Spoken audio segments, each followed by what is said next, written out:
Francis Bacon's Measure for Measure. This video is dedicated to Dr W.S. Melsom, President of the Francis Bacon Society, editor of Baconiana, and responsible for the pioneering work on Francis Bacon and Measure for Measure.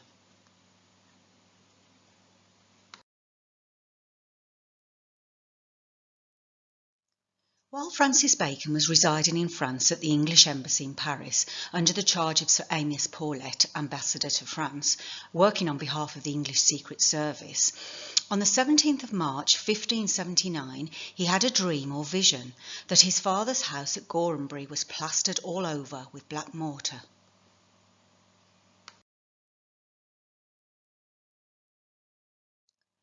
Three days later, his beloved foster father and mentor, Lord Keeper and de facto Lord Chancellor of England, Sir Nicholas Bacon, died on the 20th of February 1579.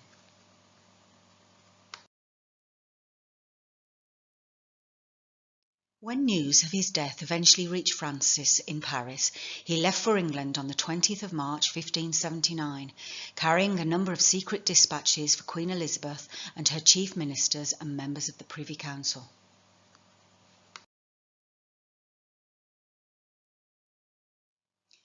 By the time he reached England and made his way up to London, the solemn funeral ceremony of Sir Nicholas Bacon, attended by all the great and good of Elizabethan society, headed by his brother-in-law Sir William Cecil and spymaster Sir Francis Walsingham, had already taken place.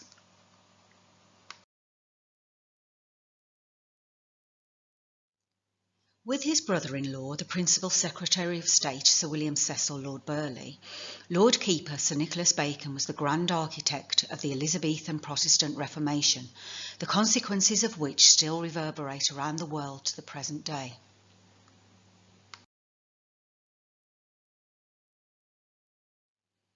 The kingdom had lost a towering statesman and a great agent for change, and his son, who loved and idolised him, had lost a father, a friend, and a great mentor.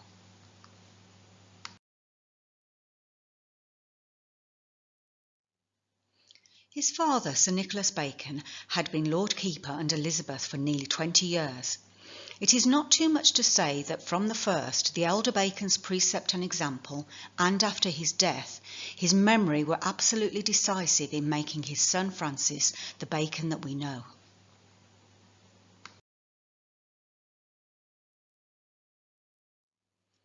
The great Lord Keeper, Sir Nicholas Bacon, died in suspicious circumstances, most likely by poisoning, as there is reason to believe at the hands of his adversary, the notorious poisoner and murderer Robert Dudley, Earl of Leicester. In the tragedy of Hamlet, in shadowing real-life events, Francis portrays the death of Hamlet's father, Old Hamlet, the refracted figure of his foster father, Sir Nicholas Bacon, through poisoning at the hands of King Claudius, the refracted figure of his blood father, Robert Dudley, Earl of Leicester, husband to Queen Gertrude, mother to Prince Hamlet, modelled upon Queen Elizabeth, the royal, secret royal mother of Francis Tudor Bacon, Prince of Wales.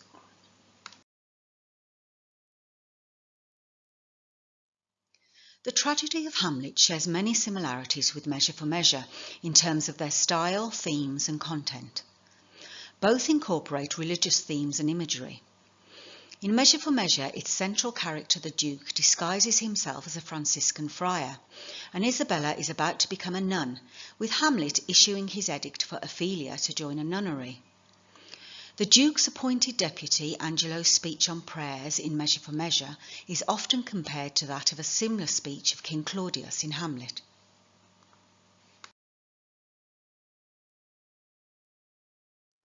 There is a pervasive atmosphere and culture of surveillance at Elsinore in Denmark, and similarly an atmosphere and culture of surveillance in Vienna. In Hamlet, the play within a play, The Murder of Gonzago, depicts a murder done in Vienna of a duke, one Hamlet commissions in order to determine Claudius's guilt in the death of his father. There is something rotten in the state of Denmark and in Measure for Measure. Hamlet philosophically declares Denmark's prison, and Measure for Measure, in a more literal sense, explores the twin themes of imprisonment and freedom.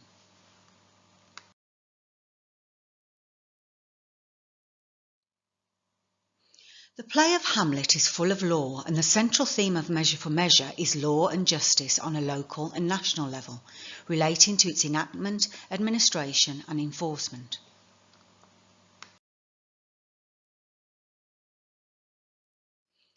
Parallels have also been drawn between the soliloquies of Hamlet on suicide and death and the speeches of the Duke and Claudio on imminent death. And both Hamlet and Measure for Measure are all-encompassing meditations upon life and death, the same subjects explored by Bacon in his essay Of Death and his two full-length treatises, an inquiry concerning the ways of death, the postponing of old age and the restoring of the vital powers, and the more succinctly and aptly titled The History of Life and Death.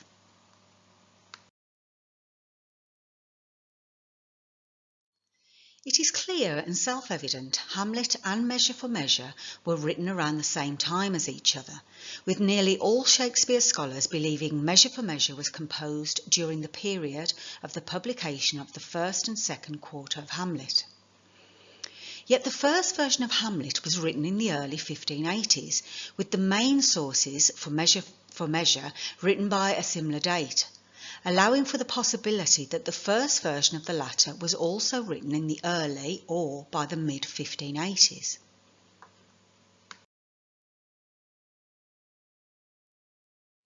A similar theme to the tale told in Measure for Measure is found in the Latin tragedy Philoneira by Claude Rouillet, a literary professor at the Collège de Bourgogne in Paris, whose Varia Poemata contained 4 plays on moral and religious themes. A French translation of Philoneira was published at Paris in 1563 and again at Paris by Nicolas Bonfons in 1577. At the time of the 1577 translation, Bacon was residing with Sir Amias Paulet at the English embassy in Paris and would have most probably purchased a copy of it from one of the bookstalls or bookshops within a few minutes' walk of his official residence.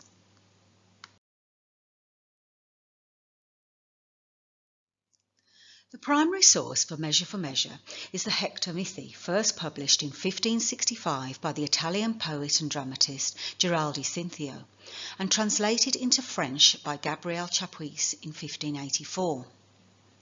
There was no contemporary English version of the work, and Bacon read it in both the original Italian and French translation. Some time before his death in 1573, Cinthio adapted his story into a 5-act play called Epitia, published in Venice at 1583 by his son Celso Giraldi. A number of Shakespeare scholars have pointed to the many detailed verbal parallels between Cinthio's extremely rare, then and now, drama Epitia, also written in Italian, and Measure for Measure, a language that Francis learned from his foster mother, Lady Anne Cook Bacon, who translated from Italian the sermons of the Sienese preacher Bernardine Ochino.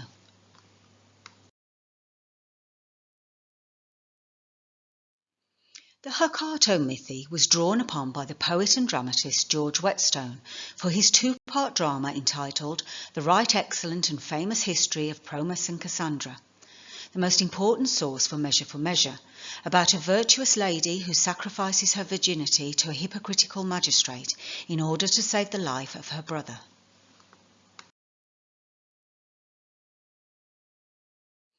The work, published in the middle of 1578, is dedicated to Sir William Fleetwood, Recorder of London, who lived at Bacon House in Foster Lane, built by his long-time friend Lord Keeper Sir Nicholas Bacon.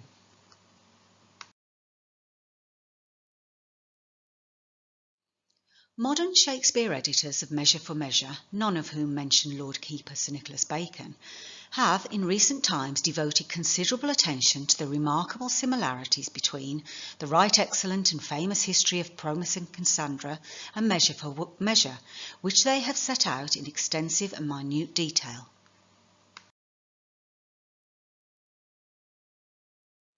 For several years before the publication of Promus and Cassandra, George Whetstone was already moving in the rarefied circles of the Cook-Bacon-Cecil family, whom acted as his patron and assisted in the publication of his works.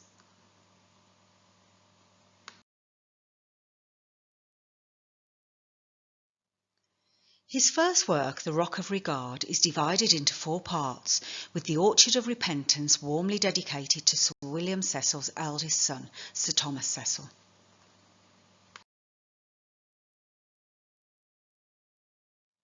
The Little Red Work also includes verses to Bacon's maternal aunts, Lady Elizabeth Cook Hoby Russell and Lady Mildred Cook Cecil, the younger and elder sisters of Lady Anne Cook Bacon, who Whetstone described as both beautiful and virtuous and paid fulsome compliment to their celebrated learning.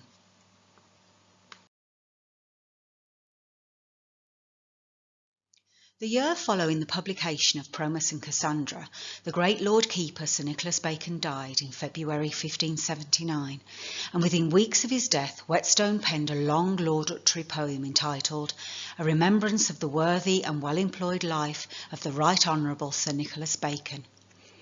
He described his patron Sir Nicholas Bacon, a man of virtue and integrity, as a great pillar of the state and Solomon of the law.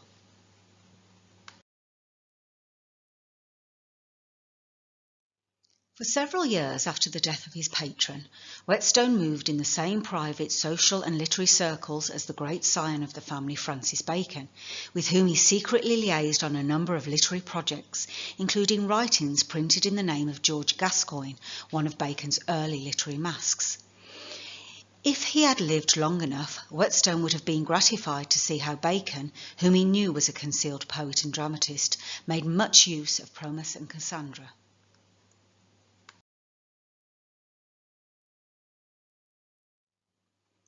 The plot of Promus and Cassandra was retold in the prose narrative of his Heptameron of Civil Discourses, published in 1582, and the themes of A Mirror for Magistrate of Cities by Whetstone, published in 1584, might also have proved useful for Bacon when writing Measure for Measure. All these writings would doubtless have evoked remembrances of things past for Bacon regarding his beloved father, Lord Keeper Sir Nicholas Bacon, who Whetstone in his elegy to his patron, Sir Nicholas, had lauded to the high heavens.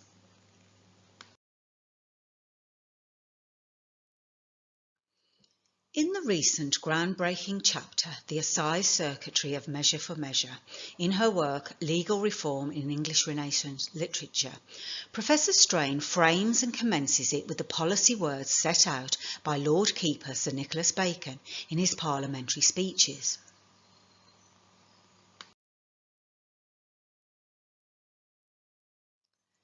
In his closing oration, the Lord Keeper addressed the country's provincial magistrates, admonishing them to put into practice the statutes that were especially prioritised by central policy.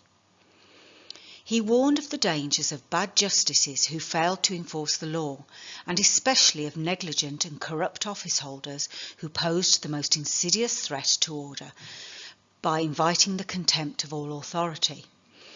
At the turn of the 17th century, the Court of Assize was responsible for overseeing and reforming the execution of local justice and governance throughout the country. The major features of the assize system, the stages of its cyclical structure, the aspects of legal spectacle, the alternating surveillance and exposure of local office holders, the expectation that justice and legal process transformed private into public knowledge, the tensions between central and local authorities, between assize judges and JPs, and between the rule of law and its execution, all inform the plot and the characterisation of legal officers in Measure for Measure. This limitation of central government inspired Bacon's most ambitious proposal for legal reform, a system of regular provincial visitations to evaluate the performance of local officers. As an advisor to James I, to his favourites, and as Lord Chancellor, his son Francis would take pains to advocate and insinuate the investigation of local officers as a vital function of the assize judges, who were already responsible for holding court throughout the country during law-term vacations. I argued that the assize judge's responsibility for the oversight of local justice informs the structure and ethics of Measure for Measure.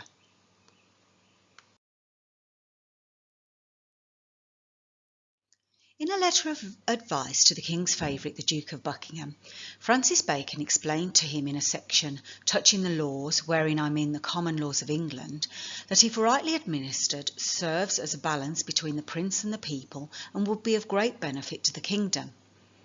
He informs him that King James would be well advised to take advantage of his circuit judges and make use of them as important sources of information and intelligence for the purposes of law and order and well-being of his kingdom and people.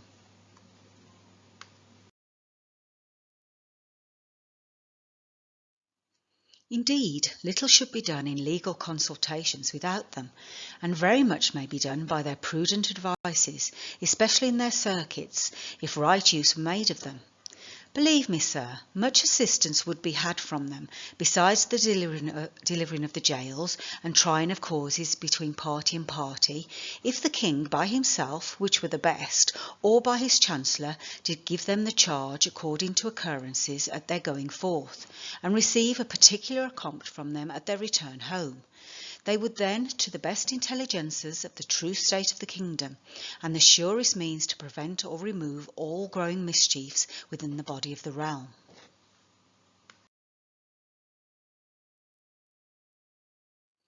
The same advice presented here by Bacon informs the modus operandi of the Duke of Vienna in Measure for Measure, via the device that frames from its outset the central plot of the play, one which runs throughout its entirety to the final act, when the Duke, who has been secretly surveying his state, legal officials and citizens, finally reveals his true identity, as explained by Professor Strain.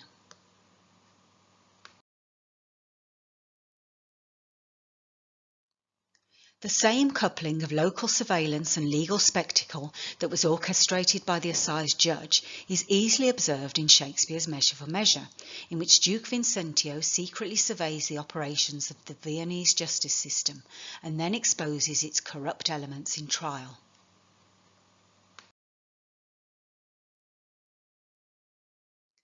Early in 1597, Bacon set forth the first edition of essays, together with Meditations Sacrae in Latin, and in English of the Colours of Good and Evil. The 10 essays were written in a terse aphoristic style, or short pithy maxims on subjects concerning public and private life. In a now little-known work, the orthodox Shakespeare scholar Morton Luce observed that a full appreciation of Measure for Measure could not be had without knowledge of these 3 works.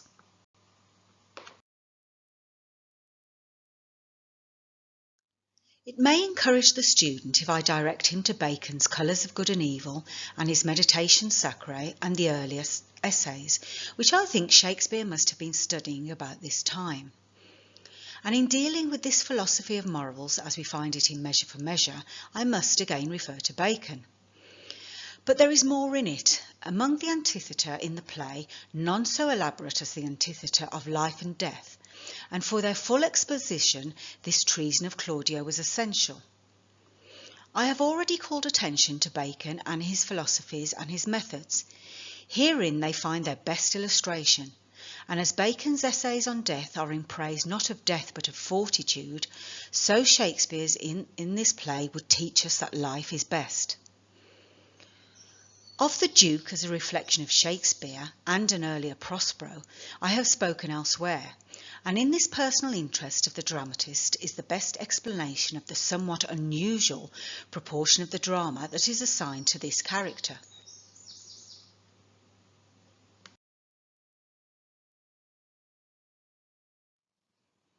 It might or might not come as a surprise that over the course of the previous century, none of the major editions of Measure for Measure, RSC, Oxford, Cambridge, Arden, all aimed at the schoolmen, university students and the interested readers, have included a discussion of Bacon in any of their long prefaces and introductions.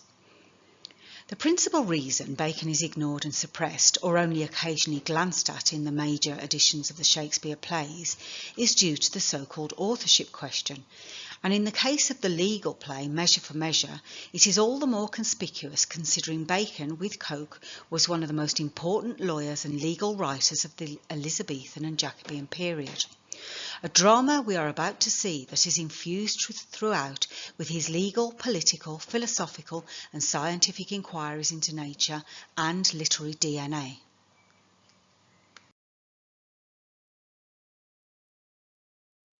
Before we proceed to examine the play in its entirety, it is important to examine the complex and enigmatic character of Duke Vincentio, which has produced a great deal of debate and discussion among Shakespeare scholars and critics. The role of the controversial Duke, one of the longest in the Shakespeare canon, has been presented in print from an all-seeing, all-knowing God, or Christ-like figure, all along the spectrum to a manipulative Machiavellian strategist, and similarly in the theatre via conflicting and contradictory portrayals from a godlike figure to every kind of sinister, ruthless and cynical manipulator of power it is possible to imagine. It appears there are as many opinions on Duke Vincentio as there are critics, nearly all of whom misinterpret and misrepresent him. Few, if any, truly know him, and none of whom have unmasked and revealed his true identity.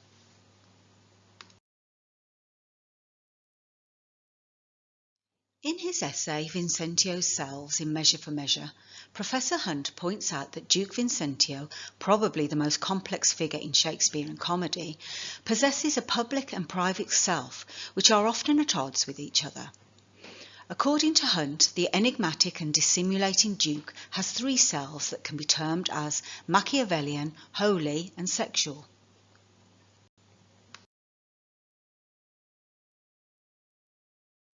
The Duke appears, observes Professor Jordan, in multiple perspectives, as himself, as Friar Ludovic, as a responsible prince and a Machiavellian strategist.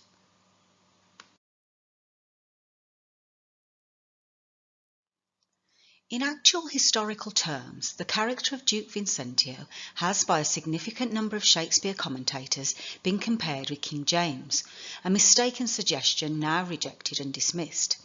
And, writes Professor Garber, as often as this Duke has been compared to King James, he has also been compared to Shakespeare, or to a playwright, ordering his cast and bringing about his plot devices, dramatic surprises and denouements. Indeed, writes Professor Leggett, the Duke is a surrogate for the playwright himself. With the joint editors of the recent Arden edition of Measure for Measure correctly maintaining that our author sets up the correspondences between himself and the Duke so extensively, and that Measure for Measure persistently hints that the Duke is a playwright made in Shakespeare's image. Or, put another way, the complex and enigmatic character of Duke Vincentio, who adopts multiple masks, disguises and identities in Measure for Measure, represents Shakespeare. That is to say, the true author of the play, who himself, outside of the play itself, also adopts multiple identities and disguises behind his various literary masks, including the pseudonym of Shakespeare.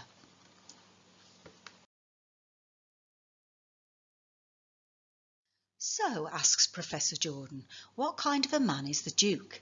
The same question that can be asked about the author of Measure for Measure.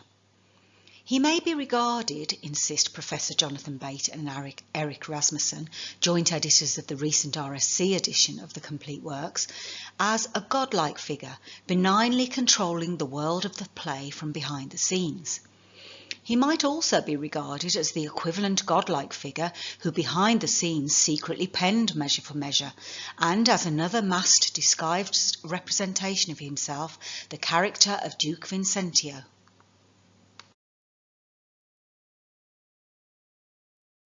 In The Wheels of Fire, a work which has been described as the best single work of Shakespeare criticism, the incomparable Professor G. Wilson Knight, probably the most wholehearted and devoted Shakespearean of all time, provides us with a still unsurpassed illuminating character portrait of Duke Vincentio. He begins by telling us that the play is a very carefully constructed work which tends towards allegory or symbolism, and that the characters of the play tend to illustrate certain human qualities chosen with careful reference to the main theme.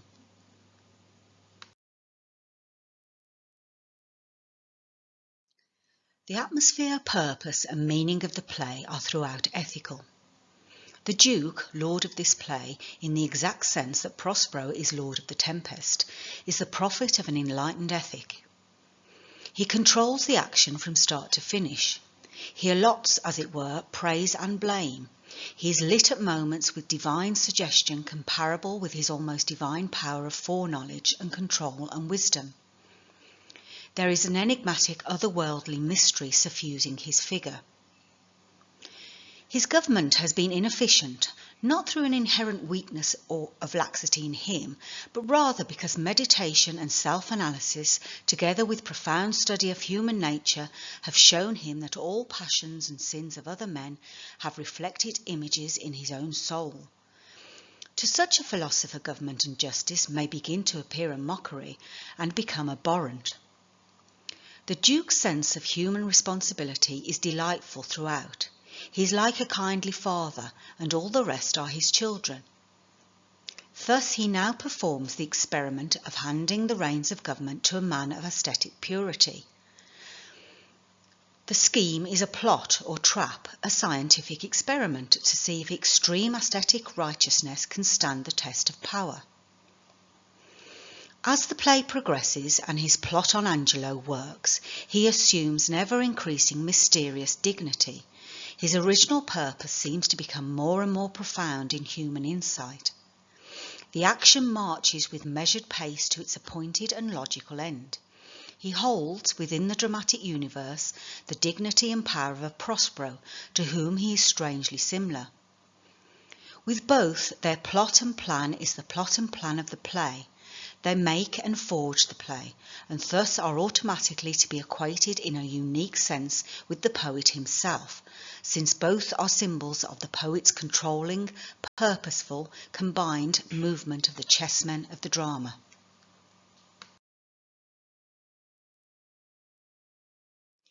Methinks he knew of whom he spoke, and does everything but name him.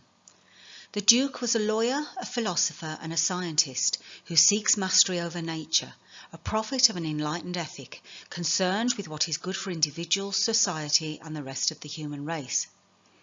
He likens him to the scientific philosopher prophet Prospero, once Duke of Milan, the central character of the Rosicrucian play The Tempest, who through his power controls nature and the future destiny of the world, which evokes its utopian coeval of New Atlantis, or land of the Rosicrucians, where its RC brothers, through the divine institution of Solomon's house, pursue all the arts and sciences for the advancement and benefit of mankind. Thus, Duke Vincentio appears to be a mirror image of his Shakespearean creator, Francis Bacon, something he continually reveals to us throughout the whole play.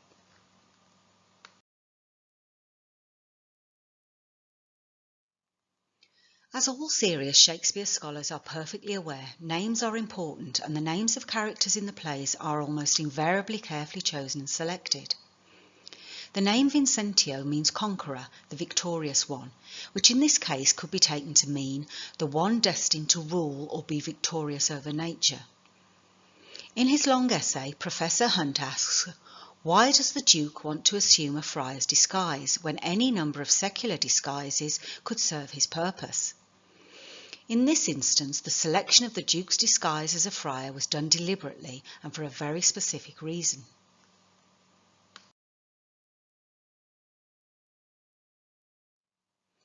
In his Measure for Measures, Hoods and Masks, The Duke, Isabella and Liberty, Professor Gurr points out that the simple robes and large hoods of wandering friars made use of in Measure for Measure was an excellent device to conceal the wearer's face or identity. What is most striking about his use of the friar disguise in Measure for Measure, observes Professor Gurr, is that he apparently had a disconcertingly intimate knowledge of the Franciscans, and in particular of the minor order of women Franciscans, the Nuns of Sinclair.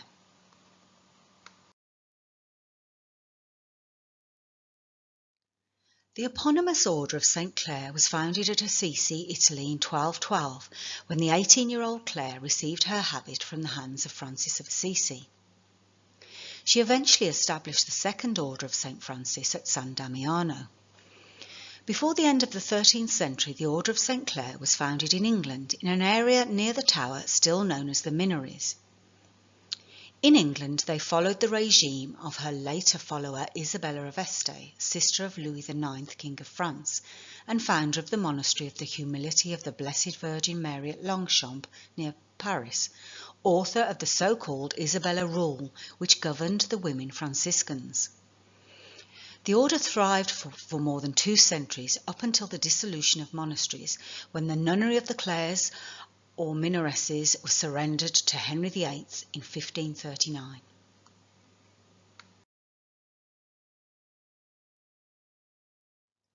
The Bacons greatly benefited from the dissolution of the monasteries.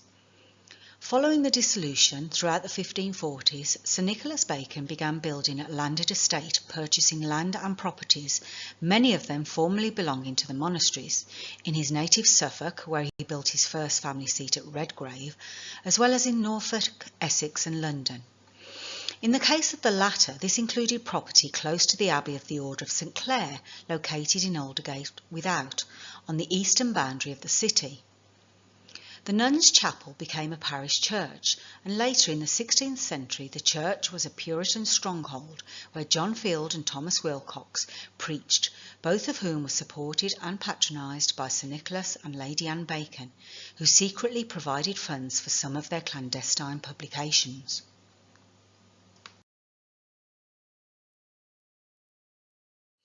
Thus we see the Duke adopted the disguise of a Franciscan friar, an order founded by St. Francis of Assisi, with its clear reference to the Christian name Francis, whose dissolved church had links with his father and mother, Sir Nicholas and Lady Anne Bacon. In addition to the Isabella Rule governing the female Franciscan order, the name Isabella carried for Bacon further layers of concealed meaning. Isabel, the shortened form of Isabella, was the name of his grandmother Isabel Bacon, mother of his father Nicholas Bacon, and the name Isabella is a version of Elizabeth, a possible glance at his natural mother Queen Elizabeth, the so-called Virgin Queen.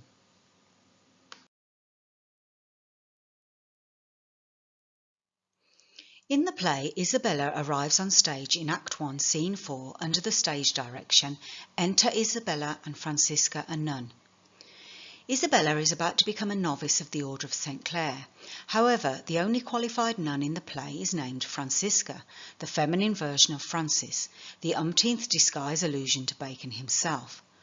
The brief passage in the scene is located in the Order of St. Clair.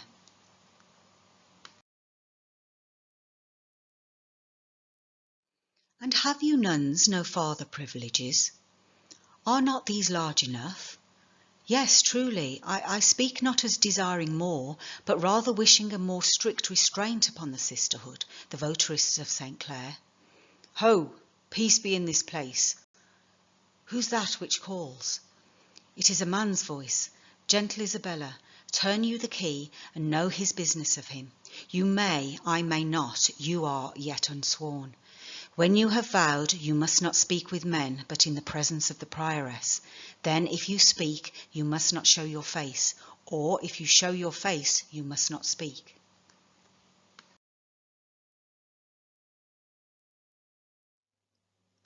The Duke pretends to leave Vienna for Poland and returns disguised as a friar of the Franciscan order, under the carefully chosen name or pseudonym of Friar Ludovic.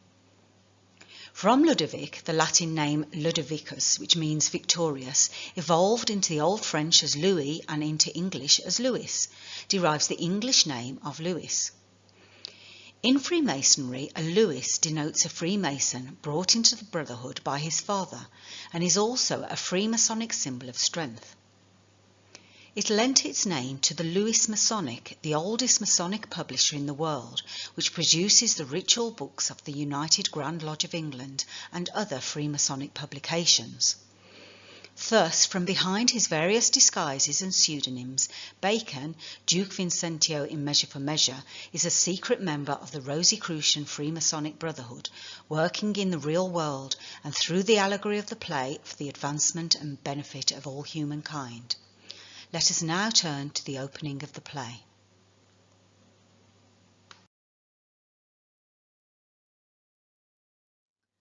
The provenance and progenitor of Measure for Measure should have been obvious to any Bacon Shakespeare scholar from the Duke's first speech on the inner workings of the science of government. The Duke, Bacon, says to Aeschylus that when it comes to understanding the nature of the people, the city's institutions and the standards of law and justice, he, Aeschylus, is more knowledgeable in theory and in practice than any he remembers.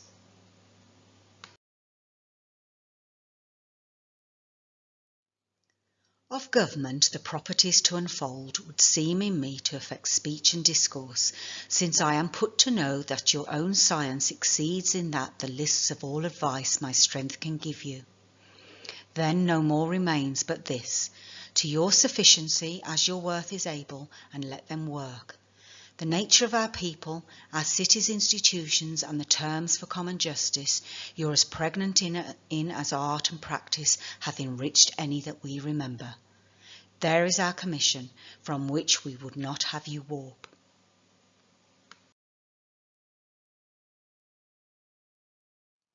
There is a near universal consensus among Shakespeare scholars that Measure for Measure, none of whom consider a date for its composition in the early to mid-1580s when Shakespeare was in Stratford, was conceivably begun, or should we say revised, at some unspecified time during 1603 and completed in the spring or summer, or even perhaps towards the end of 1604.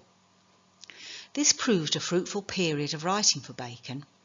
In 1603 he composed A Confession of Faith, a brief discourse touching the happy union of the kingdoms of England and Scotland, and during this period, stretching from 1603 to 1605, The Advancement of Learning, in which he devoted a long passage on government and law, much of it an epitome of the combined interwoven central themes of government and law in Measure for Measure, which I here only quote in part.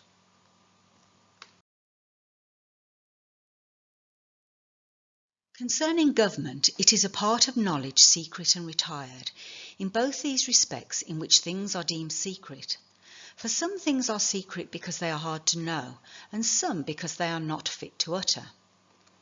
We see all governments are obscure and invisible. Such is the description of governments. We see the government of God over the world is hidden, insomuch as it seemeth to participate of much irregularity and confusion.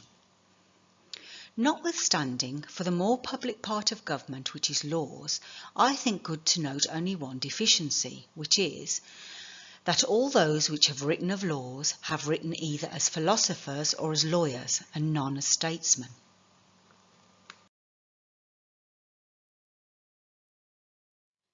In Measure for Measure, we see the intertwining of nature in the fullest sense of the word, and the law in the fullest sense of the word, which at its highest level is seen in theological, philosophical and scientific terms as the immutable law of nature, wonderfully captured by Professor Hansen in her essay Measure for Measure and the Law of Nature.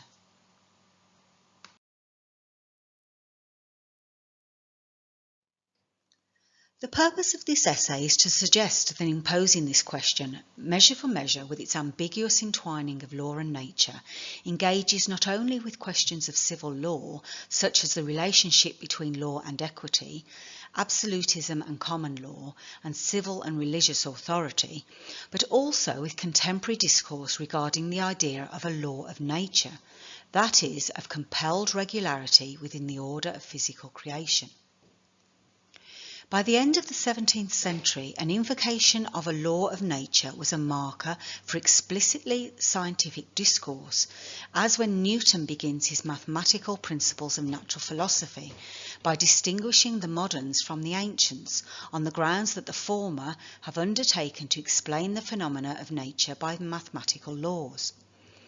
When Measure for Measure was first staged in 1604, the potential for such a concept to structure an autonomous domain of scientific inquiry was already evident, particularly in the writings of Francis Bacon, but the idea was still imbricated with questions both of theology and of political sovereignty.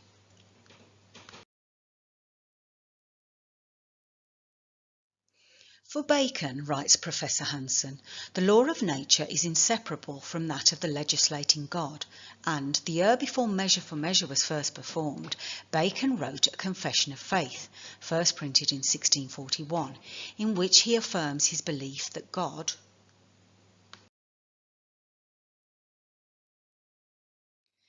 created heaven and earth and all their armies and generations, and gave unto them constant and everlasting laws, which we call nature, which is nothing but the laws of the creation, which laws, nevertheless, have had three changes or times, and are to have a fourth and last.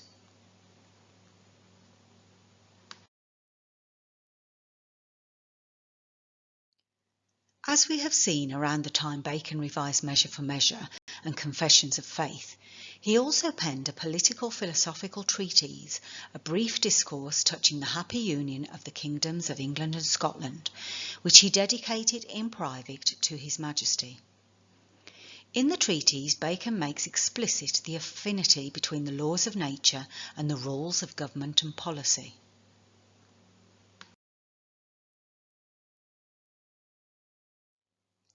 For there is a great affinity and consent between the rules of nature and the true rules of policy, the one being nothing else but an order in the government of the world, and the other an order in the government of a state. And therefore the education and erudition of the kings of Persia was in the contemplations of nature and an application thereof to a sense politic, taking the fundamental laws of nature with the branches and passages of them as an original and first model, whence to take and describe a copy and imitation for government.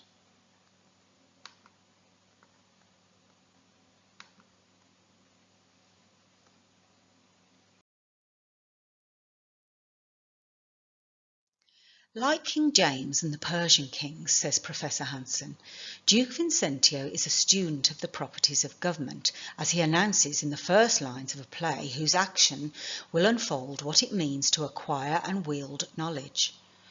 What she could have said is like Bacon, lest we forget the author of the Union of the Kingdoms of England and Scotland, who, like his father, Lord Keeper Sir Nicholas Bacon, understood the secret inner workings of government and wrote several essays and papers touching upon the subject.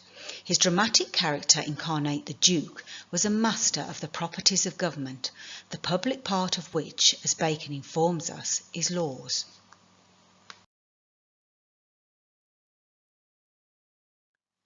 With Aeschylus given the papers of his commission, one of the lords summons Angelo, and the Duke speaks with Aeschylus about his impending plan to place Angelo in charge of government while he's away.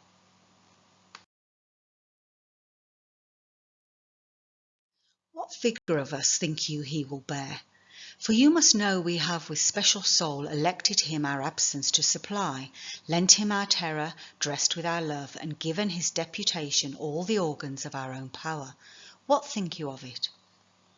If any in Vienna be of worth to undergo such ample grace and honour, it is Lord Angelo.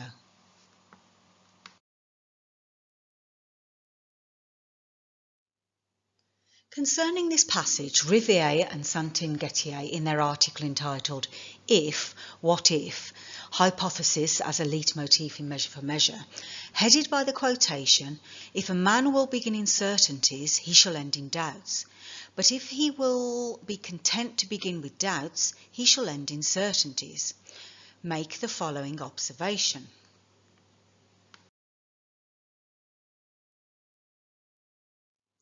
As Francis Bacon's acknowledgment quoted above implies, if things were all clearly settled in advance, there would be no space for self-awareness or pardon.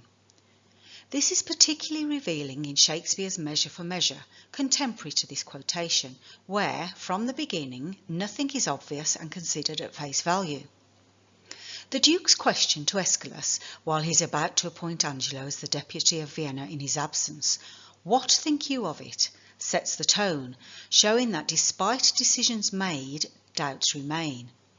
In his answer, Aeschylus voices the first hypothetic clause of the play. If any in Vienna be of worth, it is Angelo.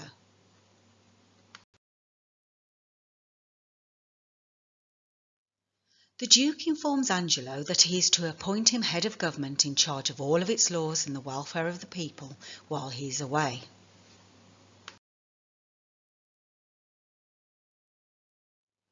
In our remove be thou at full ourself. Mortality and mercy in Vienna live in thy tongue and heart. Old Aeschylus, though first in question, is thy secondary. Take thy commission. Now, good my lord, Let there be some more test made of my metal, be so noble and great a figure be stamped upon it.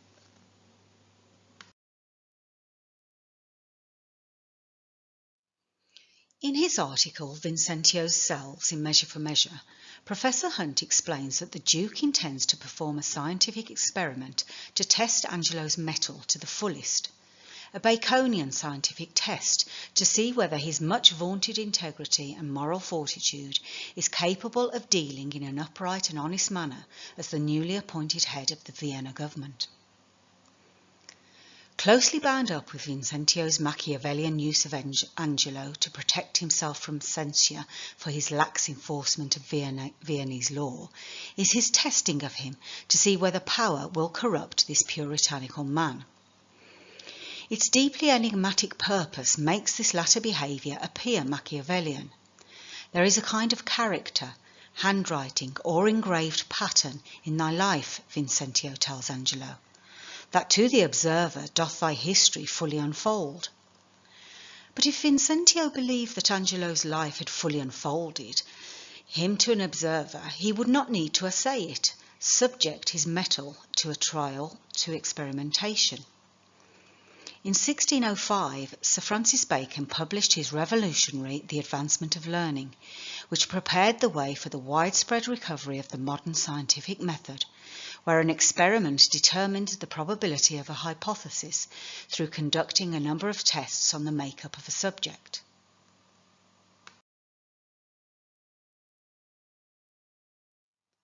As he is about to leave, the Duke reaffirms to Angelo that he has invested him with all his powers and that he can enforce or qualify the law as his soul and conscience sees fit. But just before he departs, the Duke reveals that while he dearly loves the people, he prefers, like an invisible Rosicrucian brother, to remain in the shadows, neither expecting or wanting any thanks or applause.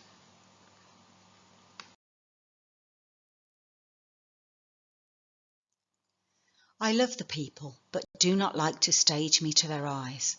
Though it do well, I do not relish well their loud applause and aves vehement, nor do I think the man of safe discretion that does affect it.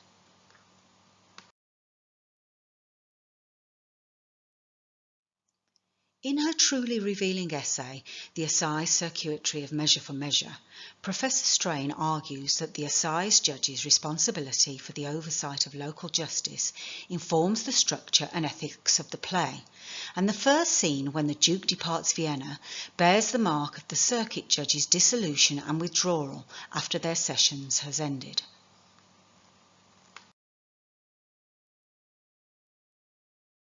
In a speech delivered in the Star Chamber while the King was away in Scotland concerning the judges and justices before they departed for their summer circuits, Bacon, Lord Keeper of the Realm, gives them the following advice, the concluding part of which echoes the words of the Duke in Measure for Measure.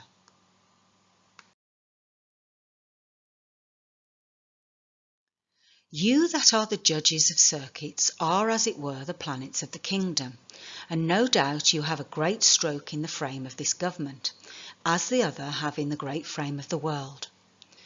Do therefore as they do, move always and be carried with the motion of your first mover, which is your sovereign.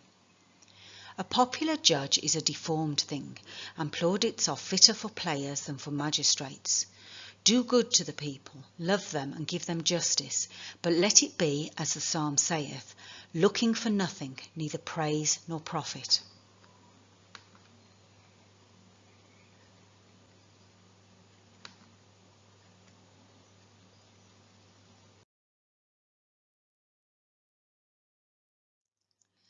Before the Duke leaves, Aeschylus requests a more precise and detailed explanation of his powers and place.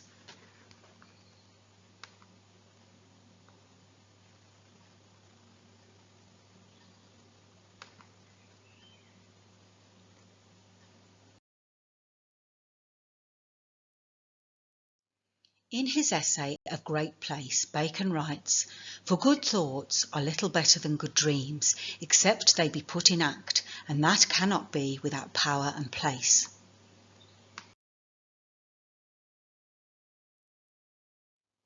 With the Duke having supposedly left Vienna, Angelo begins his administration by ordering the closure of the bawdy houses, one of which is owned by Mistress Overdone, who interrupts the lewd conversation of Lucio and two gentlemen to tell them Claudio has been sentenced to death for having made Juliet pregnant on account of some long-neglected act.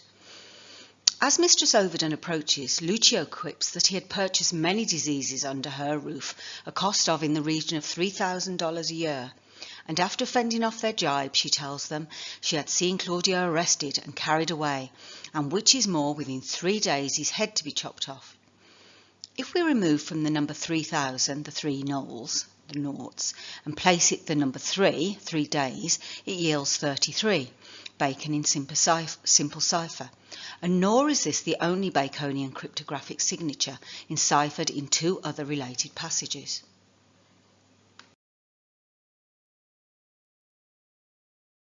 The clownish servant Pompey arrives and tells Mistress Overdone of a new law or legal proclamation ordering all brothels in the suburbs of Vienna will be pulled down. The provost appears and on the special orders of Angelo parades Claudio through the street to punish and humiliate him. Lucio meets Claudio on his way to prison and asks why he is under arrest. From too much liberty, my Lucio, liberty. For what offence, he asks, is it murder? No, lechery, he replies. The provost intervenes. Away, sir, you must go. But Claudio had more he wanted to say, to which the provost assented. Lucio, a word with you, to which Lucio replies, 100, Francis Bacon in simple cipher, if they'll do you any good.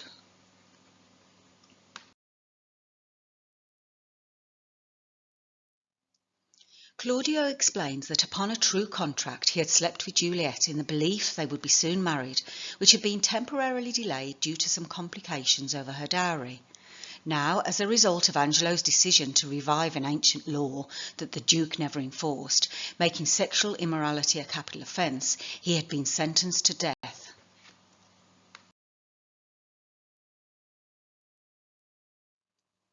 And the new deputy, now for the Duke, whether the tyranny be in his place or in his eminence that fills it up, I stagger in.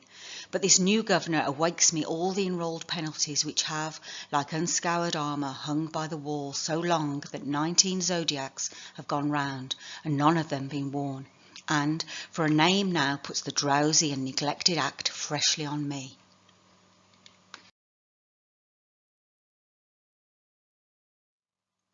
As Bacon succinctly put it in his private paper to the King, touching the compiling and amendment of the laws of England, there are a number of ensnaring penal laws which lie upon the subject, and if in bad times they should be awaked and put in execution, would grind them to power.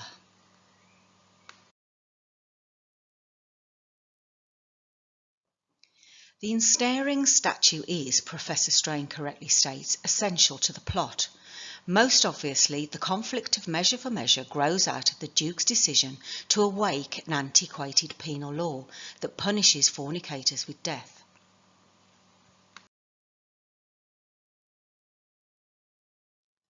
The subject of the reform of the law and snaring statutes had repeatedly been addressed by Bacon from the early 1590s, in parliamentary speeches, the Gray's Ingesta Grayorum, and other dramatic devices, a speech in the House of Commons in 1601 prior to the revision of Measure for Measure, and afterwards again in the House of Commons in 1607, and he was about to return to strict statutes and severe laws in the next scene of the play.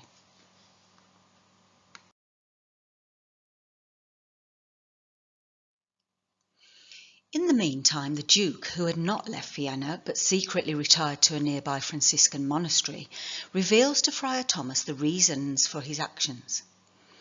Indicating that they had some kind of previous unexplained secret or hidden relationship, the Duke says, "My holy sir, none better knows than you how I have ever loved the life removed." The Duke informs him that he has left Angelo in absolute power here in Vienna, while Angelo supposes that he had travelled to Poland. For so I have stewed it in the common ear, and so it is received.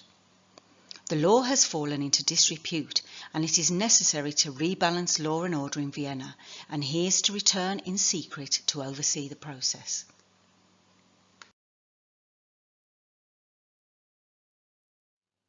We have strict statutes and most biting laws, the needful bits and curbs to headstrong weeds, which for these 14 years we have let slip, even like an o'ergrown lion in a cave that goes out not out to prey. Now, as fond fathers, having bound up the threatening twigs of birch, only to stick it in their children's sight for terror, not to use, in time the rod more mocked becomes than feared. So our decrees, dead to infliction, to themselves are dead, and liberty plucks justice by the nose, the baby beats the nurse, and quite athwart goes all decorum. Oh.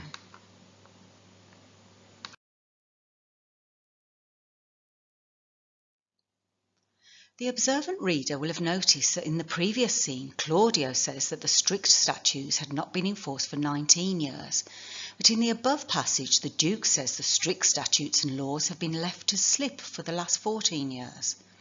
The word slip is an interesting choice. The phrase to let slip is to reveal something that is secret. In this case, to let slip, for those with eyes to see, the secret identity of the concealed author of Measure for Measure. 19 plus 14 equals 33, Bacon in simple cipher.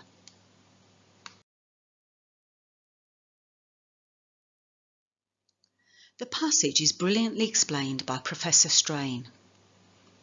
The making of laws without execution do very much harm, explained Bacon, for it breeds and brings forth contempt of laws and lawmakers and all magistrates, which is the very foundation of all misgovernance. Bad justices are thus the very occasioners of all injuries and injustice, and of all disorders and unquietness in the Commonwealth. In the third scene of Measure for Measure, Shakespeare's Duke of Vienna makes the same argument in more succinct terms. Echoing Bacon's comparison of a law without execution to a body without life, the Duke explains, "Our decrees, dead to infliction, to themselves are dead, with the result that liberty plucks justice by the nose, the baby beats the nurse, and quite athwart goes all decorum. We bid this be done," he concludes, "when evil deeds have their permissive pass and not their punishment."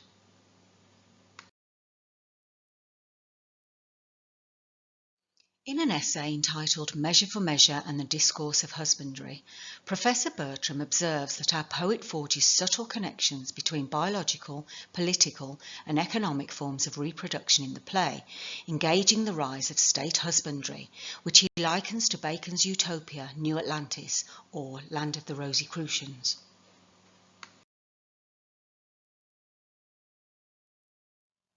As the Duke himself points out, he has neglected this role as head of the household. He has been like those fond fathers who merely threaten to use the rod but do not follow through. Now, ruling over his children, he wants to re-establish good husbandry. In its most extreme form, state husbandry expresses the utopian goals epitomised by Francis Bacon's paean to James I's husbandry, the New Atlantis, in which sexual pleasure that does not serve the state's needs has been eradicated, and there is no space whatsoever for private pleasure. Bacon's Utopia contains a celebration of regimented husbandry called the Feast of the Family, in which exceedingly fruitful patriarchs are honoured by the state. All eros in the New Atlantis is channeled to the utilitarian reproduction of the patriarchal family, or to the fecund instruments of Solomon's house, a research centre that specialises in husbandry techniques on a tremendous scale. In Measure for Measure, as in the New Atlantis, the institutional control of procreation and private pleasure is crucial to the creation of an orderly society. The Duke, it turns out, is the one who truly knows how to unfold the history and nature of his people, along with the properties of government.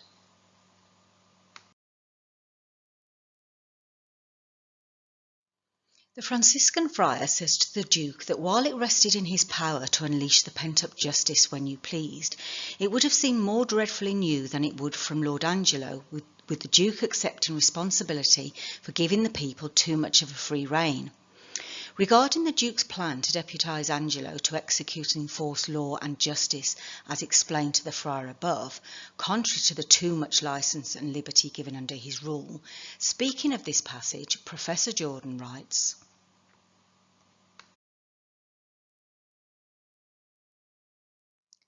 The figure of executive dissimulation had a wide representation on stage, but also in works on government. In itself, it posed a formidable problem. To dissimulate is necessarily to withdraw oneself from the societies in which one had expected roles to perform, and Measure for Measure suggests that the converse is also true. Simply by being absent, the Duke dissimulates. He is not where he should be. In effect, he is not.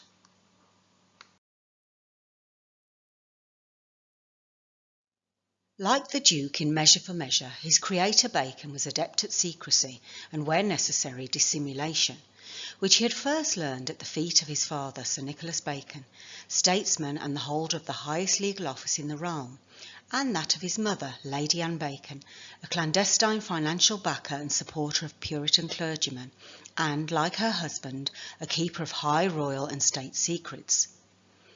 His own writings are shot through with the need for secrecy in state and government, and, like his father, a great Elizabethan statesman, he too was a leading Jacobean statesman and holder of the highest legal offices in the kingdom. Francis founded secret orders like the Rosicrucian-Freemasonry Brotherhood and adopted many pseudonyms and disguises, and no person more than him understood the need for secrecy and dissimulation when the matter required, as expressed in his masterclass essay of Simulation and Dissimulation.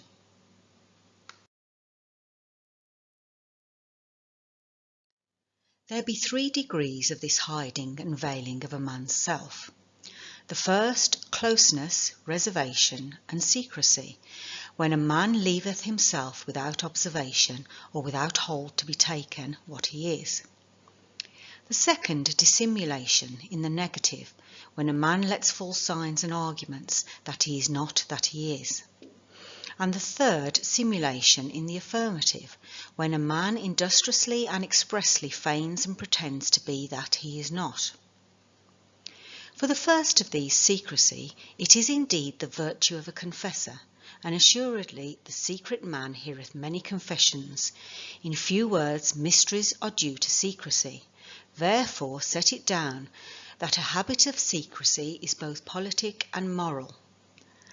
For the second, which is dissimulation, it followeth many times upon secrecy by necessity, so that he that will be secret must be a dissembler in some degree. But for the third degree, which is simulation and false profession, that I hold more culpable and less politic, except it be in great and rare matters.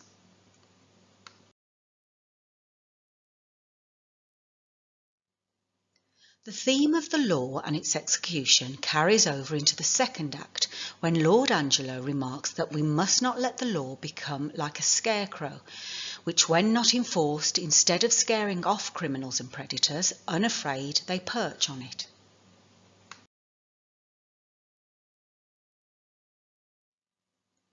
We must not make a scarecrow of the law, setting it up to fear the birds of prey, and let it keep one shape till custom make it their perch, and not their terror.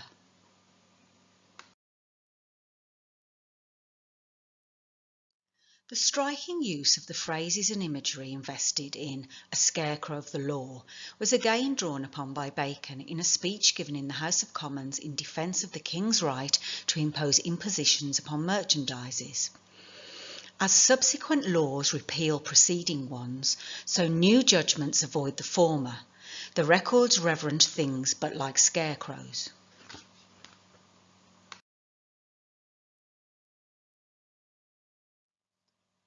With the business of judges and justice concluded with the order to execute Claudio, the scene moves to what Castle describes as a court on the circuit in an English assize town, a subject on which, as we have seen, Sir Nicholas Bacon and Bacon himself had occasion to discuss in private and parliamentary speeches, papers and letters. And into the court comes the constable Elbow.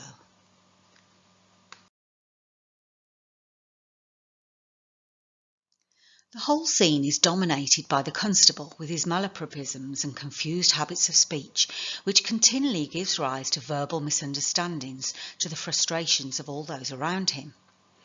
In his role akin to an English judge of the assizes, Aeschylus knows that Elbo is ill-equipped for what is an important position in upholding the law in villages and towns around the kingdom. The whole system and selection of constables was in need of drastic overhaul and reform if the government and judiciary wanted to effectively deliver law and justice through the courts of assizes throughout the country. In his legal treatise touching the office of constable, consistent with that of Aeschylus in Measure for Measure, Bacon portrayed those types occupying the position of constable as uneducated and generally of low social status, stating they needed to be more capable, and nor should they be attached to any man's livery. Meaning able constables must be free and independent of the nobility and local magnates, and ultimately answerable to central government via the judges and justices of the assize courts, previously headed by his father, Lord Keeper Sir Nicholas Bacon, and afterwards by himself as Lord Keeper and Lord Chancellor of England.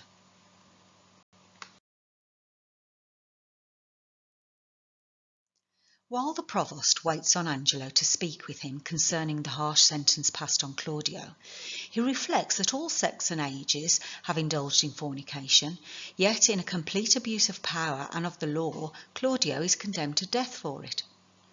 He appeals to Angelo to reconsider, but Angelo is unmoved and tells him to do his office or give up his place.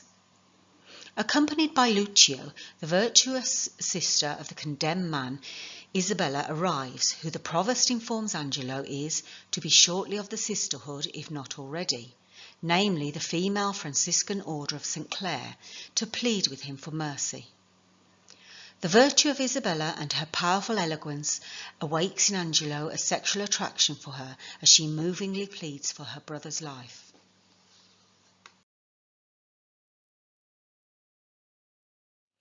The Duke, Bacon, disguised as Friar Ludovic, or a Louis, Rosicrucian-Freemasonic brother, visits the prison to minister to the prisoners, where on arrival he is met by the provost. The provost asks him, "What's your will, good friar?" To which the disguised Duke replies, "Bound by my charity and my blessed order, I come to visit the afflicted spirits here in the prison." The phrase blessed order is ambivalent, and on the face of it would superficially seem to refer to his Franciscan order, but the friar is the Duke in disguise, Bacon, and the order is also a disguise for the Rosicrucian order, or Rosicrucian-Freemasonic Brotherhood, at whose head stood Bacon.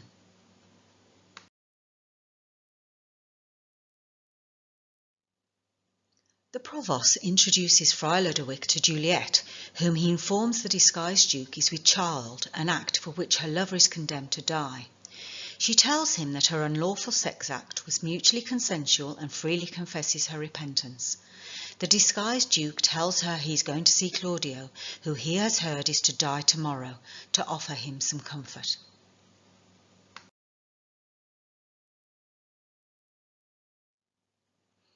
After Angelo had dwelt upon place and seeming form, Isabella arrives and renews her plea to him to save the life of Claudio. Angelo tells Isabella that he will only show mercy to Claudio if she gives up herself sexually to him. She declares that she would rather face death than give up her body to shame. Angelo tells her that he loves her, to which Isabella retorts that Claudio did love Juliet and you demand he should die for it. She scorns him for hiding behind his so-called honour and tells him that, unless he signs a pardon for her brother, I'll tell the world aloud what man thou art. He arrogantly replies that no one will believe her due to his unblemished reputation and my place in the state. And if she does not yield to his sexual desire, her brother Claudio must not only die the death, but his death will be cruelly drawn out to lingering sufferance by torture.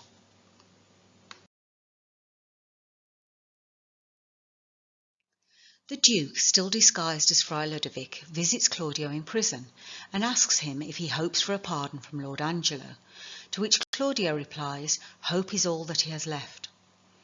In a long speech, the disguised Duke counsels and prepares Claudio to meet his death.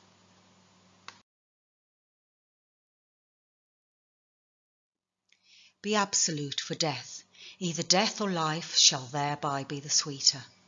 reasoned thus with life. If I do lose thee, I do lose a thing that none but fools would keep. I humbly thank you. To sue to live, I find I seek to die, and seeking death find life. Let it come on.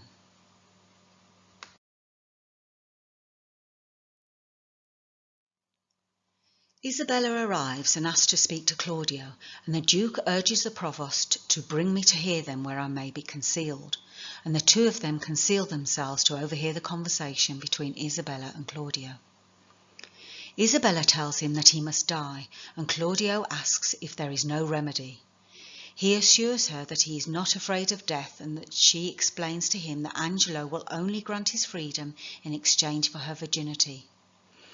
Although at first Claudio says, "Thou shalt not do it," he is then overcome by the fear of his impending death and pleads with her to save him. Death is a fearful thing.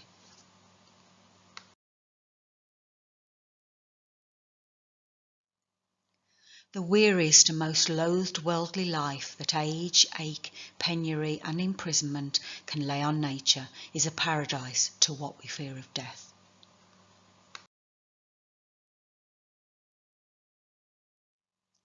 The death philosophy, expressed in Measure for Measure, finds similar expression in Bacon's prose essay of Death, the theme that haunts the whole of the play. A theme further explored and expanded upon in two full-length tracts on the subject of life and death. An inquiry concerning the ways of death, the postponing of old age and the restoring of the vital powers, and the history of life and death, issued at the time the first printed version of Measure for Measure was being published in the Shakespeare First Folio in 1623.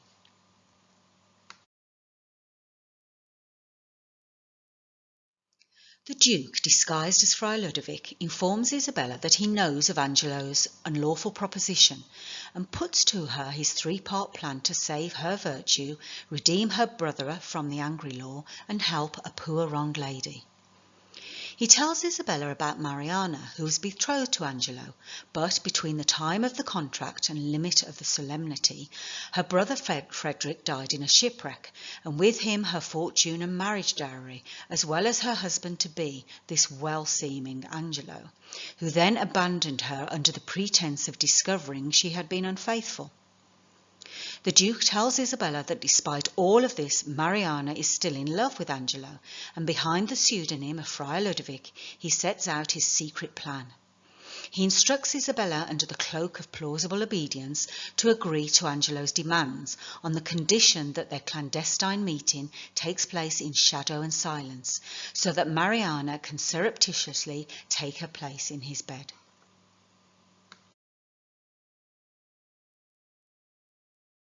The Duke, who is everywhere and invisible, concealed behind the cloth of his order and mask of Friar Ludovic, returns Aeschylus's greeting, "Bliss and goodness on you," with Aeschylus asking him where he was from. "Not of this country, though my chance is now to use it for my time. I am a brother of gracious order." The word order has a double meaning, firstly referring to the Duke disguised as a brother of the Franciscan order, named after St. Francis, Christian name of Bacon, and secondly as a brother of the Rosicrucian Brotherhood, who in Bacon's New Atlantis, land of the Rosicrucians, although they knew all about the affairs of the outside world, remained unknown and invisible to others, and sought to build a just and perfect society. What follows is a simply remarkable cryptic speech delivered by Bacon, a Rosicrucian brother, behind his dramatic creation, the Duke, himself disguised as the Franciscan Friar Ludovic.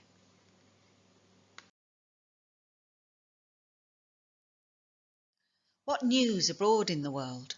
None, but there is so great a fever on goodness that the dissolution of it must cure it. Novelty is only in request, and it is as dangerous to be aged in any kind of course as it is to be virtuous, to be inconstant in any undertaking. There is scarce truth enough alive to make society secure, but security enough to make fellowship accursed. Much upon this riddle runs the wisdom of the world. This news is old enough, yet it is every day's news. I pray you, sir, of what disposition was the Duke? One that, above all other strifes, contended especially to know himself.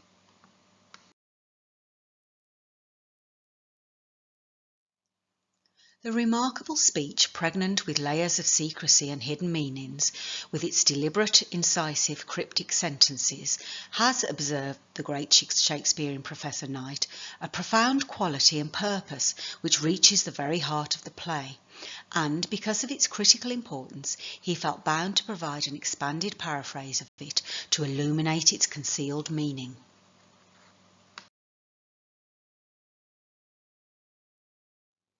No news but that goodness is suffering such a disease that a complete dissolution of it, goodness, is needed to cure it.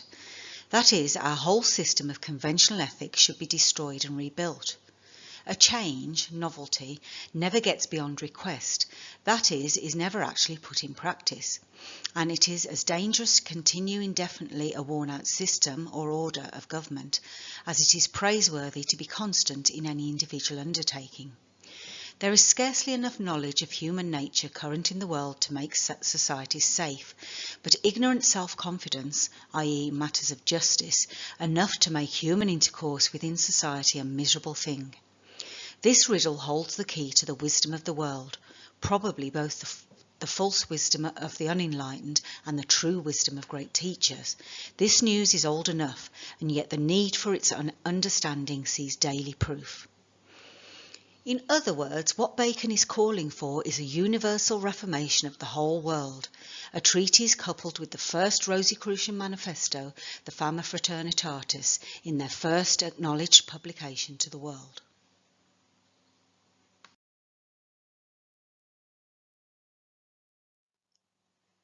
At the time Bacon was revising Measure for Measure, 1603-4, he was also writing and completing his revolutionary The Two Books of the Proficience and Advancement of Learning, Divine and Human, between 1603 and 1605, the year it was published, a survey of all existing knowledge, with proposals for a new method of how it might be achieved to construct in the human understanding a true model of the world for the future benefit of mankind.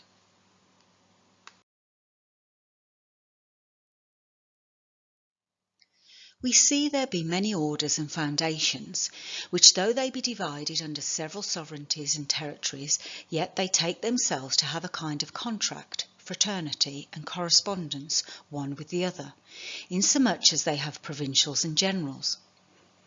And surely as nature createth brotherhood in families, and art's mechanical contract brotherhoods in communalities, and the anointment of God superinduceth a brotherhood in kings and bishops, so in like manner there cannot but be a fraternity in learning and illumination, relating to that paternity which is attributed to God, who is called the Father of illuminations or lights.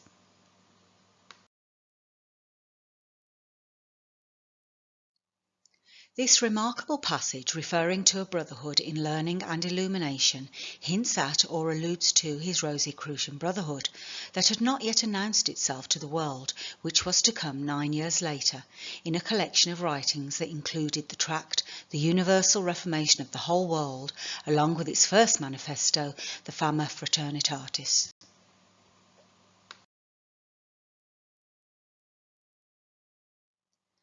Seeing the only wise and merciful God in these latter days hath poured out so richly his mercy and goodness to mankind, whereby we do attain more and more to the perfect knowledge of his Son Jesus Christ and nature, that justly we may boast of the happy time, wherein there's not only discovered unto us the half part of the world, which was heretofore unknown and hidden, but he hath also made manifest unto us many wonderful and never heretofore seen works and creatures of nature, and moreover hath raised men imbued with great wisdom, who might partly renew and reduce all arts, in this our age spotted and imperfect, to perfection, so that finally man might thereby understand his nobleness and worth, and why he is called microcosmos, and how far his knowledge extendeth into nature.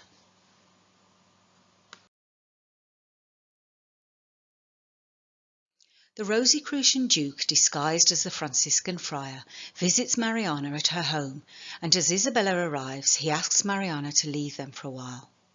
Isabella tells the Duke that Angelo has given her 2 keys, and they have agreed to meet in his garden at midnight. In a question which bears the dual quality of the literal and metaphorical, the Duke asks Isabella, "But shall you on your knowledge find this way?"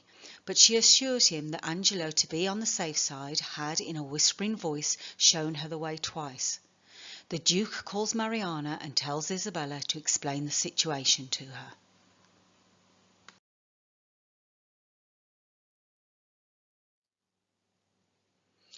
All alone, Bacon, behind the Duke disguised as Franciscan Friar Ludovic, reflects upon power and greatness, and how millions of deluded eyes think they see and know you, with volumes of contemporary and historical accounts full of false reports of your thoughts and actions, none of whom see the truth and the true you.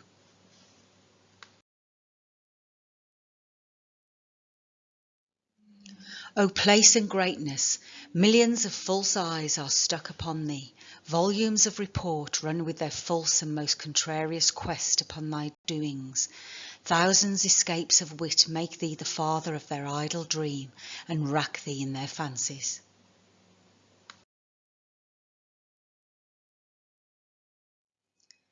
The Duke, disguised as the Franciscan friar, welcomes them back, and Isabella tells the Duke, whom of course she does not recognise even though he's right before her eyes, that, if he advises it, Mariana is willing to participate in their secret plot.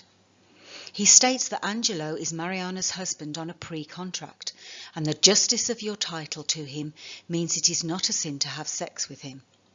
An interpretation of the law that runs contrary to the strict application of the law made by Angelo for the imprisonment of Claudio, implying a critical difference between law and justice.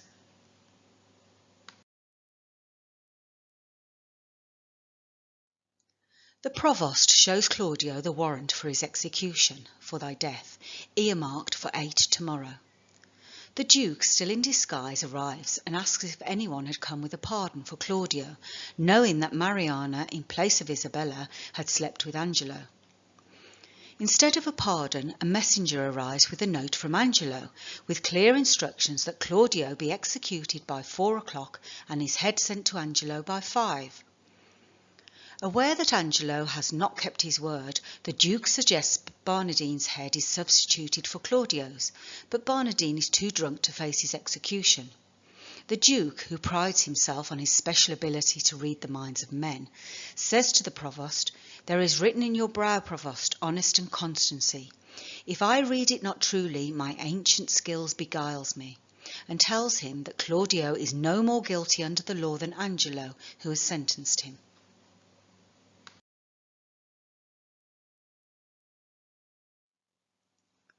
So that he can prove it, the Duke tells the provost he needs 4 days and asks him to undertake a dangerous mission.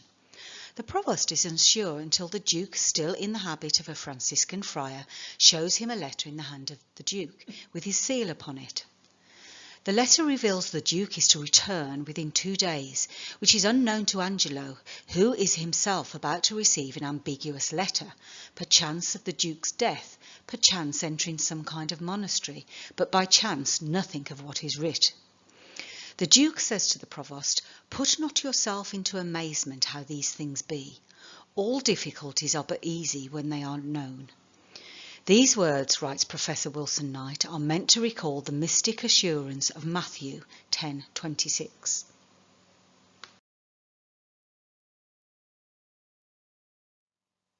For there is nothing covered that shall not be revealed, and hid that shall not be known.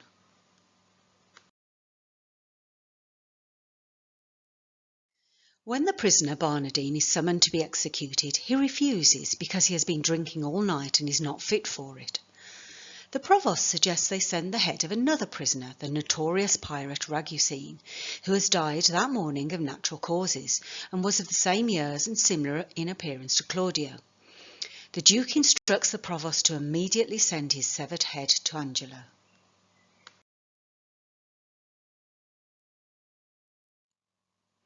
Alone, the Duke reveals his intention to write to Angelo, telling him that he plans to enter the city publicly and that from their meeting point at the consecrated fount he will proceed with Angelo, by cold gradation and well-balanced form. Isabella arrives and asks if Claudio's pardon has been sent. As part of his wider plan, the Duke tells her that Claudio's head has already been cut off and sent to Angelo. The Duke, whom she thinks is the friar, tells Isabella that the Duke is due to return tomorrow and will meet with Aeschylus and Angelo at the city gates for them to surrender the power. He tells Isabella to give Friar Peter a letter, who will accompany her and Mariana to accuse Angelo before the Duke.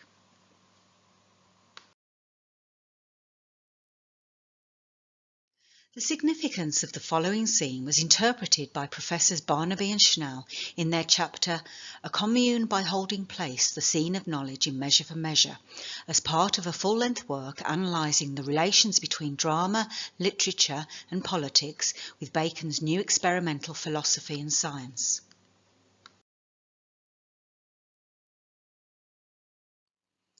At the gates of his own city, where he intends to exhibit the workings of authority in the street, the Duke, in Measure for Measure, produces a scene of knowledge that anticipates this Baconian habit of secrecy, even as it deconstructs the humanist ideal of theatrical display.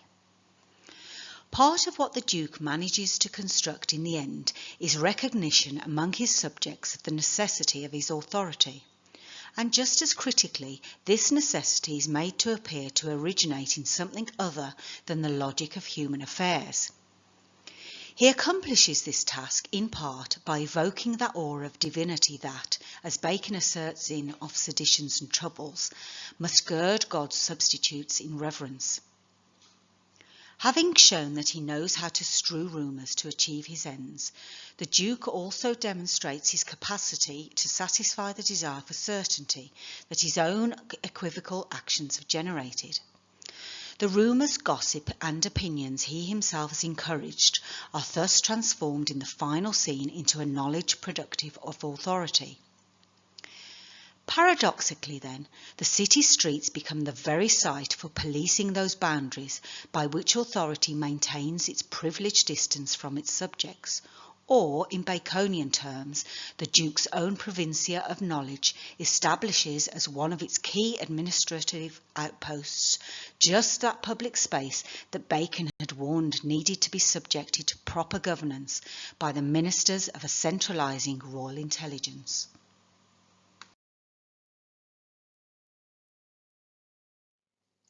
The Duke, in his own person, discusses his plans to enter Vienna with Friar Peter, telling him that the Provost knows our purpose and our plot, and instructs him to hold to our special drift, although at times he might have to deviate here and there as the matter unfolds. Isabella reminds Mariana that the friar said she must veil full purpose, keeping the fuller part of the secret plan.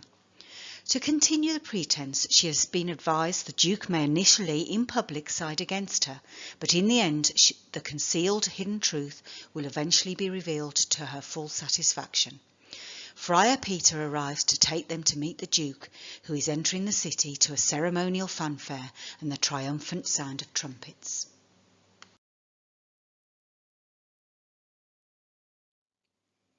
In the final act, where all the deceptions and illusions are revealed and made known to the world of Vienna, a metaphor for the world itself, its creator, the Grand Master of Illusions, Bacon, through his character the Duke, who knows what to make known and to whom and when, masterfully delays the revelation of certain knowledge and facts, the removal of all masks and pseudonyms, and the revealing of multiple identities.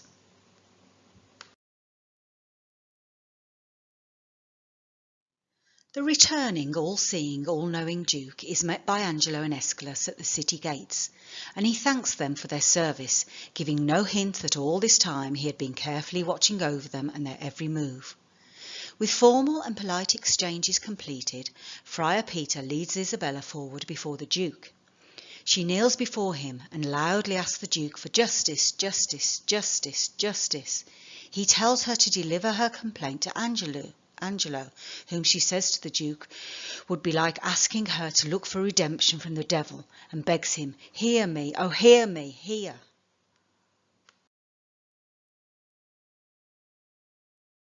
In order to maintain his lies and deception, Angelo steps forward in all innocence, and with mock surprise tells the Duke what she is speaking is bitter and very strange.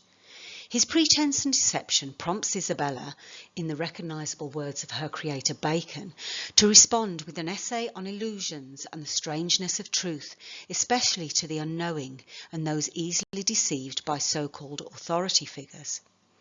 She then urges the Duke to make the truth appear where it seems hid and look beyond false things that seem true. Make the truth appear where it seems hid, and hide the false seems true.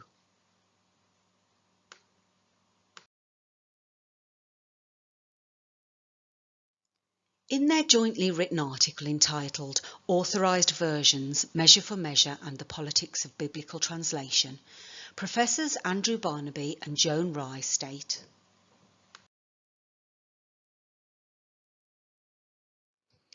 Isabella shows a similar reverence towards the Duke's quasi-mystical knowledge.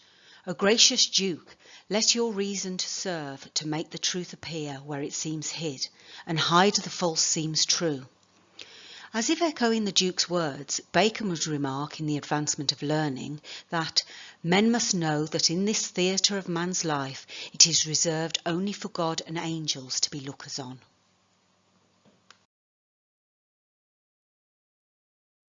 Bacon's godlike self in the guise of his divine creation, the Duke in Measure for Measure. My business in this state made me a looker-on here in Vienna, where I have seen corruption boil and bubble till it overrun the stew, laws for all faults, but faults so countenanced that the strong statutes stand like the forfeits in a barber's shop, as much in mock as mark.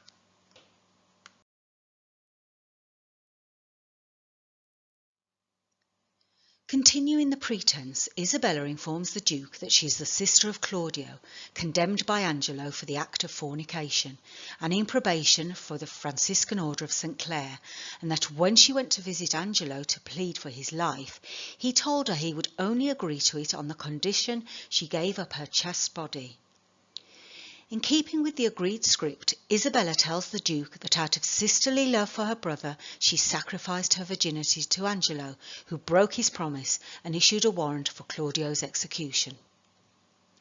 The Duke pretends he does not believe her and insists someone must have put Isabella up to it and orders her arrest for slandering Angelo. Before she departs, the Duke says to Isabella, this must be some kind of plot, and demands to know who knew of her intentions.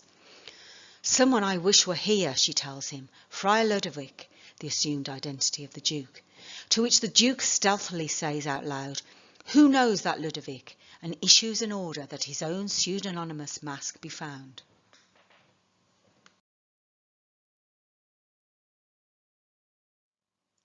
The conspiratorial charade is reinforced when Friar Peter steps forward and says Isabella has wrongly accused Angelo, with the Duke replying, we did believe no less. Know you that Friar Ludovic that she speaks of? And he does. I know him for a man divine and holy. Friar Peter claims Friar Ludovic is sick with a fever, and upon hearing of this complaint against Angelo asked him to speak as from his mouth what he doth know is true and false.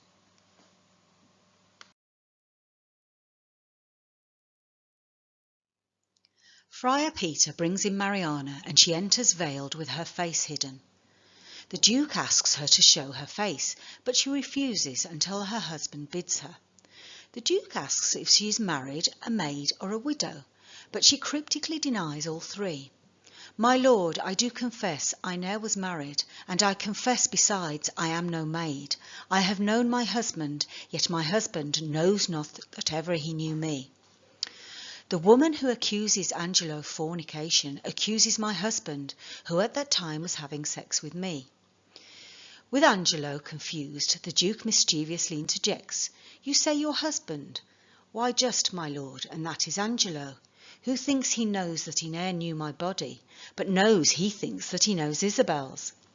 Still deceived and confused, Angelo demands to see her face. My husband bids me, now I will unmask.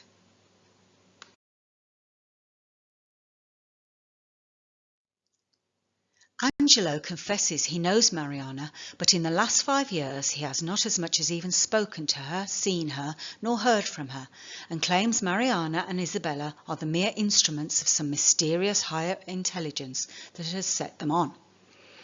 Angelo asks permission to find this practice out, and the Duke denounces his co-conspirators, Friar Peter, and those pernicious women, and tells everyone concerned, there is another friar that set them on, let him be sent for. The Duke orders Aeschylus to fetch Friar Ludovic. In other words, writes Professor Jordan, the Duke summons his pseudo-self as if to charge him and proceeds to leave the scene.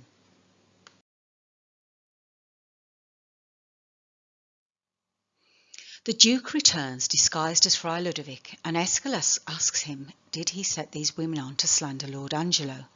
They have confessed you did. The Duke in his pseudo-self denies the charge, 'tis false. He salutes Aeschylus, respect to your great place, and deceitfully asks him, where is the Duke? 'Tis he should hear me speak. Thus the disguised Duke would like to speak to his pseudo-self.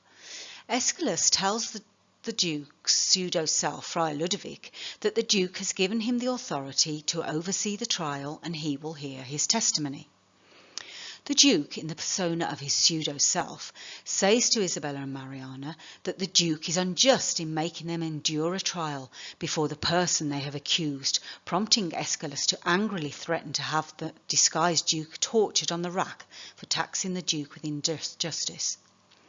The disguised Duke in turn responds, be not so hot, the Duke dare not stretch this finger of mine than he dare rack his own. Who, like his creator Bacon in the advancement of learning, he is a looker-on here in Vienna. The enraged Aeschylus cries out, slander in the state, away with him to prison.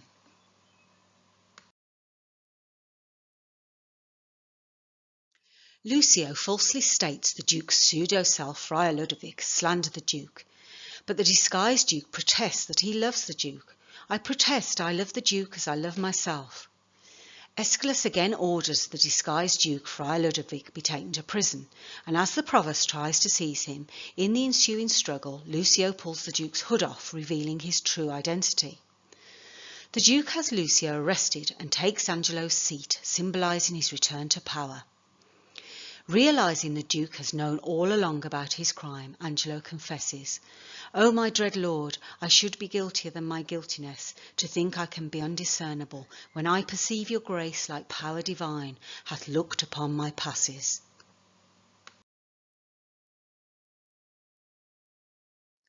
Of the above, Professors Barnaby and Schnell incisively observe, in his inscrutable godlike intelligence of Angelo's crimes, the Duke appears to manifest the same character angelicus that medieval and Renaissance political theology ascribed to the reigning monarch.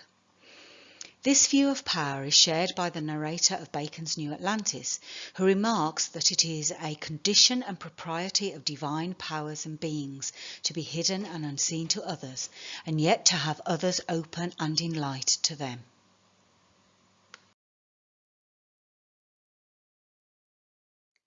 Angelo asks the Duke to let his trial be his confession and asks to be sentenced to death. The Duke orders the penitent Angelo to immediately marry Mariana. He apologises to Isabella about the death of her brother. You may marvel why I obscured myself and did not use my hidden power to save him, but he died sooner than he expected. But peace be with him, that life is better life past fearing death, than that which lives to fear. Make it your comfort.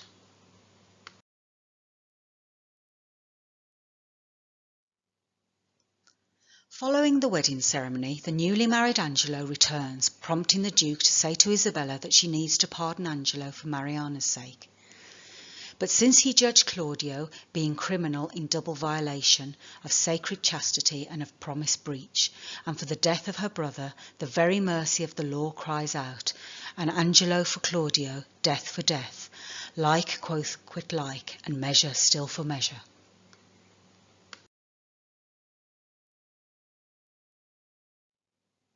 Both Mariana and Isabella plead for his life, but the Duke refuses to listen to their suit and instead turns to the provost and asks why Claudio was beheaded at an unusual hour of the day. The provost replies that it is what he was commanded to do. "Had you a special warrant for the deed?" asks the Duke. "No," he replies, "it was by private message," for which the Duke dismisses him from office. The provost humbly apologises and acknowledges that he thought it was wrong and that he had kept Barnardine alive to testify to it.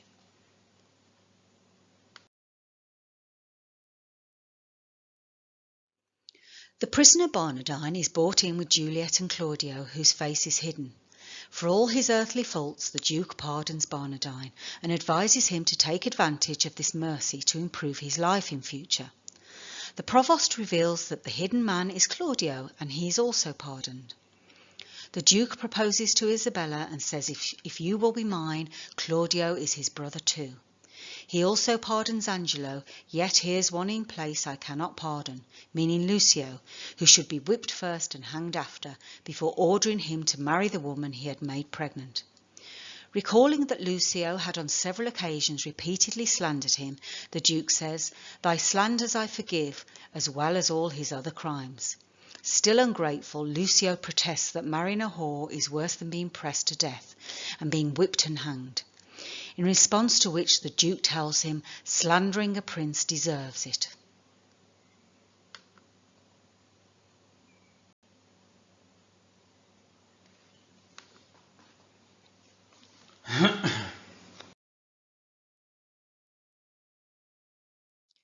As Professors Barnaby and Rye explain, it is Lucio more than Angelo whose final predicament most forcefully reveals how, in the new Vienna, past transgressions may suddenly come back to haunt one.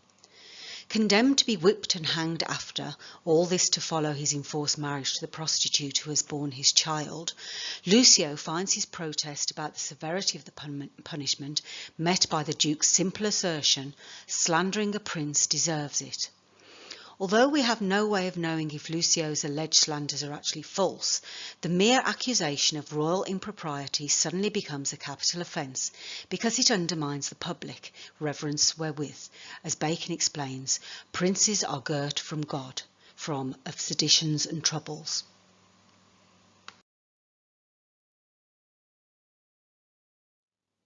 As Bacon himself puts it in his essay Of Seditions and Troubles, shepherds of people at need know the calendars of tempests in state, which are commonly greatest when things grow to equality, as natural tempests are greatest about the equinoctiae. And as there are certain hollow blasts of wind and secret swelling of seas before a tempest, so are there in states. Of troubles imminent and treason dark, thence warning comes, and wars in secret gathering. Libels and licentious discourses against the state, when they are frequent and open, and in like sort, false news often running up and down to the disadvantage of the state, and hastily embraced, are amongst the signs of troubles.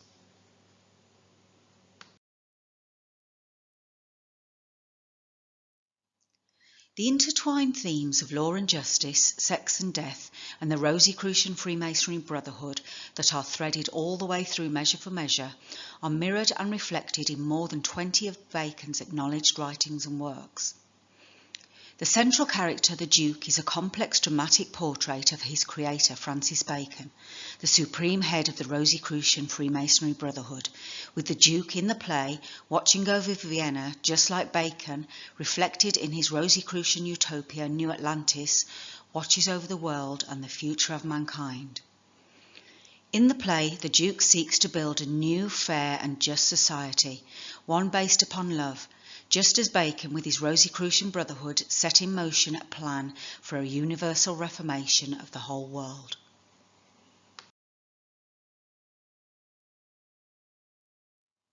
Thanks for watching.